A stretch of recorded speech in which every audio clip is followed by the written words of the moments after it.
In the autumn of 1941, the war in Europe reached a turning point. After a series of stunning victories, the German army had swept across the continent, conquering Poland, France, the Balkans, and much of Western Russia. By late summer, German forces stood deep inside Soviet territory, having advanced hundreds of kilometers in just a few months. Now, only one decisive objective remained: Moscow, the heart of the Soviet Union, the political and symbolic center of its power. The plan for the assault on the Soviet capital carried the code name Operation Typhoon. It was drafted by the German General Staff under Adolf Hitler's personal supervision. The objective was not merely to seize the city, but to annihilate the Soviet armies defending it, thereby bringing the entire campaign in the east to an end. In Berlin, the expectation was clear: once Moscow fell, Soviet resistance would collapse completely. By this point, the German army was experienced and confident.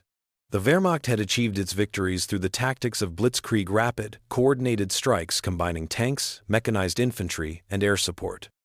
Soviet forces, reeling from enormous losses in the summer, had been pushed back across vast distances.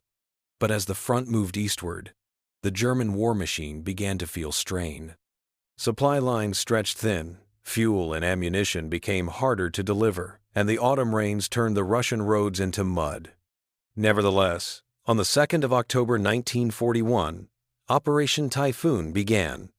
The offensive involved 3 army groups: North, Center, and South. But the main thrust came from Army Group Center, commanded by Field Marshal Fedor von Bock.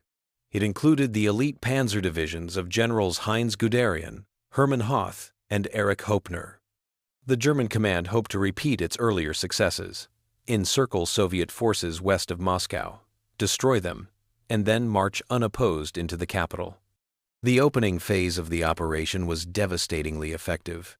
Near Vyazma and Bryansk, German forces encircled large Soviet formations, capturing tens of thousands of prisoners and destroying entire units. In Berlin, the news was celebrated as another triumph. Radio reports spoke of the Red Army being smashed, and some German officers confidently predicted that Moscow would fall within weeks. Hitler himself reportedly believed that the war in the East was almost over. But the situation on the ground was more complex. Despite heavy losses, Soviet resistance did not collapse. The Soviet High Command, the Stavka, reorganized the front lines and rushed new units toward Moscow. In the capital itself, civilians, workers, and students joined soldiers in digging trenches and anti-tank ditches around the city. Defensive rings were built in record time. Every man and woman capable of working contributed to preparing for the inevitable battle. Meanwhile, the German advance began to slow. The vast distances of the Russian landscape took their toll. Supply convoys struggled to keep up with the fast-moving tank divisions. Fuel shortages became common. The famous Russian Rasputitsa, the autumn mud season, turned roads into rivers of clay. Vehicles sank, trucks broke down, and horses became the primary means of transport. For the first time, the German army encountered a new kind of enemy: the terrain itself. Still, Hitler demanded progress. Army Group Center pressed forward toward Moscow despite the worsening weather. German troops captured Kaluga, Maloyaroslavets, Kalinin, and Mozhaisk, tightening the noose around the capital. By late October, German advance units were within striking distance of Moscow's western defenses. Through binoculars, reconnaissance patrols could already glimpse the distant glow of the city's lights on the horizon. But even as the Germans pushed forward, their strength was faltering.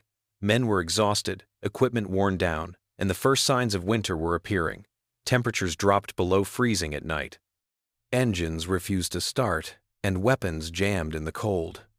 Supplies that were meant to sustain the army through a short campaign were now dangerously low. In Moscow, the Soviet leadership understood the gravity of the situation. The city prepared for siege. Government offices and factories were partially evacuated to the east, yet the Soviet command remained. General Georgy Zhukov, appointed to lead the defense, reorganized the remaining forces, positioned fresh reserves, and vowed that the capital would not fall. By the end of October, the German advance had slowed almost to a halt. The Blitzkrieg, designed for speed and surprise, was losing its momentum. The Wehrmacht was now fighting a battle of endurance under conditions it had never faced before. And yet, in those final days of October 1941, the outcome still seemed uncertain. The Germans stood just a few dozen kilometers from Moscow. The lights of the Kremlin were visible from the front lines. Many believed that one final push could bring victory. But the storm that had once been a lightning-fast offensive was now bogged down in mud, exhaustion, and cold. The operation that was meant to end the war would soon become one of its greatest turning points, a confrontation not only between armies, but between endurance and ambition, between weather and will. Thus began the drama of Operation Typhoon, the last great German offensive of 1941, a campaign that aimed to capture Moscow and end the war, but instead set the stage for one of the most defining struggles of the 20th century. By early November 1941, German troops stood on the approaches to Moscow. After months of fighting, Army Group Center had reached the outer defensive ring of the Soviet capital. The cities of Kalinin, Mozhaisk, and Kaluga had fallen. German propaganda declared that the final battle for Moscow had begun. Many believed that victory was within sight, but reality was far from the illusion painted in Berlin. The Wehrmacht, stretched across hundreds of kilometers, was exhausted. Thousands of vehicles had broken down. Ammunition and fuel were running low, and the soldiers were ill-prepared for the Russian winter that was now setting in. What had begun as a fast-moving campaign had slowed to a crawl. The Blitzkrieg had lost its speed. The roads turned into frozen paths covered with ice and snow. Tanks struggled to move. Supplies arrived late or not at all. Soldiers wore summer uniforms, wrapping themselves in blankets and captured coats to fight the cold. Temperatures dropped far below freezing oil in engines and rendering many weapons useless. Despite these conditions, orders from the top were clear: the attack on Moscow had to continue. Inside the Soviet lines, the situation was equally desperate. The Red Army had suffered enormous losses. Many newly formed units had little training or equipment, yet morale was high. The defense of Moscow became a symbol of survival itself. Civilians dug trenches, built barricades, and worked in factories without rest. Trains carrying reinforcements from Siberia arrived day and night, bringing fresh divisions hardened by cold and discipline. The German plan was simple in concept, but impossible in execution. The northern and southern flanks were to encircle Moscow, while the central forces advanced directly toward the city. But by November, coordination broke down. Snowstorms cut communication lines. Tanks advanced alone through blizzards, losing contact with infantry. Entire regiments disappeared in white fog. The speed and precision that had once defined the Wehrmacht were gone. Still, the German High Command clung to the belief that the city could be taken. Reconnaissance reported that Soviet defenses were collapsing. Some forward units reached points less than 30 kilometers from the Kremlin. Through binoculars, officers could see the faint outline of Moscow's suburbs. The city appeared close enough to reach, yet impossibly far. The Soviet command under General Zhukov knew the danger. Every reserve was thrown into the fight. Artillery batteries surrounded the capital, and anti-tank obstacles lined the roads. Defensive belts were created one behind another. The Red Army no longer sought to win quickly. It sought only to endure. The defense of Moscow became an act of defiance rather than strategy. As the days grew shorter and the nights colder, the German offensive lost its strength. The temperature dropped below -20 degrees Celsius. Machines stopped working. Horses died in the snow. Frostbite spread among soldiers. The supply system, already stretched to the limit, began to collapse completely. Yet despite everything, German troops pushed forward step by step, believing that one more effort might bring the long-awaited victory. On the Soviet side, reinforcements from the east began to arrive in greater numbers. These fresh troops, accustomed to harsh climates, brought renewed strength to the defense. By late November, the German advance had slowed to less than 1 kilometer a day. Battles raged around towns like Klin and Istra, where every house became a fortress. By the end of the month, German forces were exhausted. Fuel stocks were almost gone, and the soldiers, frozen and starving, faced a choice: stop or risk destruction. Commanders on the ground begged for rest and supplies, but orders from Berlin allowed none. Hitler demanded that the attack continue. The image of triumph had to be maintained at all costs. Then came the first major snowfall of the winter. The blizzard that swept over central Russia buried the front lines under a thick layer of snow. Movement became nearly impossible. In the chaos, Soviet counterattacks began to appear. The Germans realized with growing disbelief that they were no longer advancing, they were holding on. In the trenches and forests outside Moscow, both sides endured the same cold, the same hunger, and the same exhaustion. But for the first time since the invasion began, the German army had lost its momentum. The city that had seemed within reach now stood like an immovable wall of frost and resistance. The battle for Moscow was no longer a campaign of conquest, it was a struggle of endurance. And as the winter deepened, it became clear that this was the moment when the course of the war would begin to turn. By early December 1941, the German advance had reached its final limit. Units of Army Group Center stood within sight of Moscow's outer suburbs. Some forward patrols reported seeing the city's tram lines and hearing the faint echo of artillery from the capital. The Wehrmacht had come as close to Moscow as it ever would. And yet, it was here that the long, relentless push of Operation Typhoon came to an end. The soldiers were exhausted. Temperatures fell below -30 degrees Celsius. Engines froze, rifles jammed, and food supplies dwindled. Horses and vehicles alike were immobilized in the deep snow.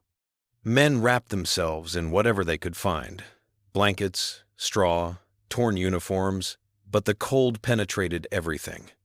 The dream of a quick victory, once so certain, had vanished into the endless Russian winter.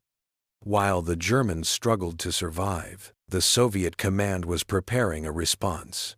In Moscow, General Georgy Zhukov and the Stavka had been gathering reserves for weeks. Trains from Siberia and the Far East arrived filled with fresh divisions, well-equipped and experienced in winter warfare. Intelligence reports had confirmed that Japan would not attack the Soviet Union from the east, freeing these troops for the defense of the capital. By December 5, the preparations were complete. After months of retreat and desperate defense, the Red Army was ready to strike back. The counteroffensive began simultaneously along a broad front stretching hundreds of kilometers. Soviet artillery opened fire before dawn, followed by infantry and tanks advancing through the snow. For the first time since the invasion began, the initiative shifted. The German lines, weakened and overstretched, could not withstand the assault. Divisions that had been fighting continuously since the summer broke under pressure. Frozen soldiers, short of ammunition and fuel, began to fall back. What had once been an unstoppable army now found itself retreating step by step. Commanders tried to regroup, but communications were unreliable and supplies were gone. The Soviet advance was methodical and relentless. Towns that had been captured only weeks earlier were retaken one by one. Klin, Kalinin, Istra, and Kaluga. Everywhere, the same pattern emerged. Soviet tanks pushing forward through snowdrifts, infantry advancing on skis or sleds, artillery dragged by hand when trucks failed. The Red Army, once thought defeated, now showed a new strength born from endurance and necessity. In many areas, the German retreat turned chaotic. Roads were impassable, and vehicles were abandoned in the snow. Soldiers marched on foot through blizzards, leaving behind frozen equipment. Entire units dissolved into the landscape, their strength consumed by the cold. Reports from the front spoke of frostbite, starvation, and exhaustion spreading faster than enemy fire. Hitler refused to allow a general withdrawal. He demanded that every position be held to the last man. Orders were issued forbidding retreat, but the reality on the ground was impossible to control. Commanders faced the choice between disobeying Berlin or losing their forces entirely. The myth of invincibility that had surrounded the German army since the beginning of the war began to crumble. Meanwhile, Moscow itself endured under siege conditions. Blackouts covered the city each night. Civilians lived with rationed food and fuel. Yet morale remained surprisingly strong. The knowledge that the enemy had been stopped at the gates gave the population a renewed sense of determination. The slogan, "Not one step back," became both a command and a symbol. As December progressed, the scale of the Soviet counteroffensive expanded. Reinforcements continued to arrive, and new units joined the attack daily. German maps that had once shown neat lines of advance now displayed a chaotic pattern of retreating arrows. For the first time, the Wehrmacht was losing ground on the Eastern Front. By late December, the German army had been pushed back between 100 and 250 kilometers from the capital. The Soviet troops, though exhausted themselves, pressed on despite freezing temperatures and heavy casualties.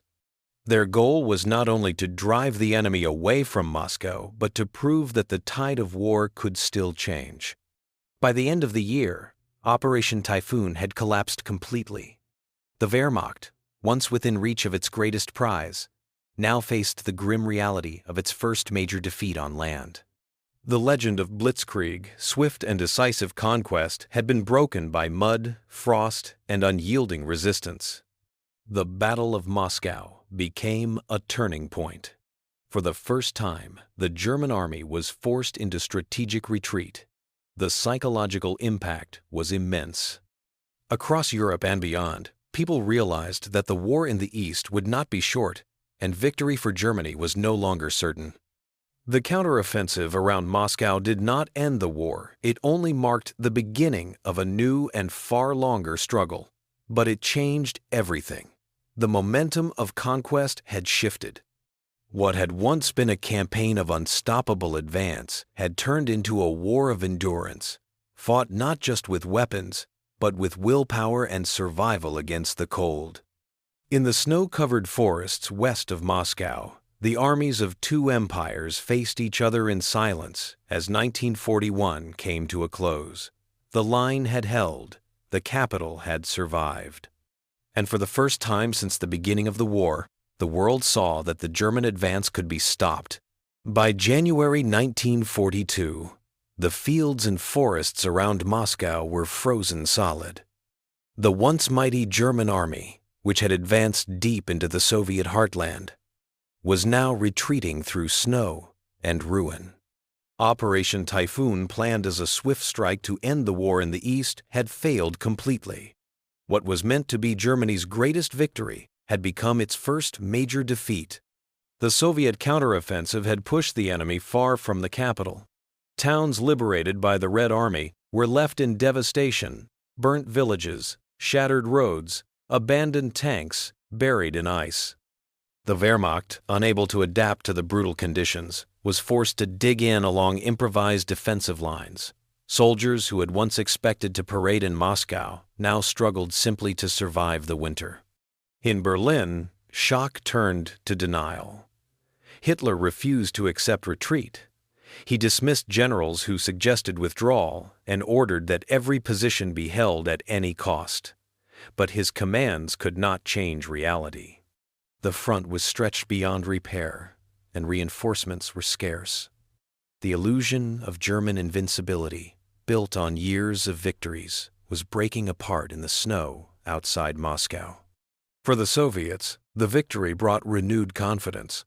The defense of Moscow proved that the Red Army could resist and even defeat the enemy once thought unstoppable. The success was not only military, but psychological. Across the Soviet Union, morale rose.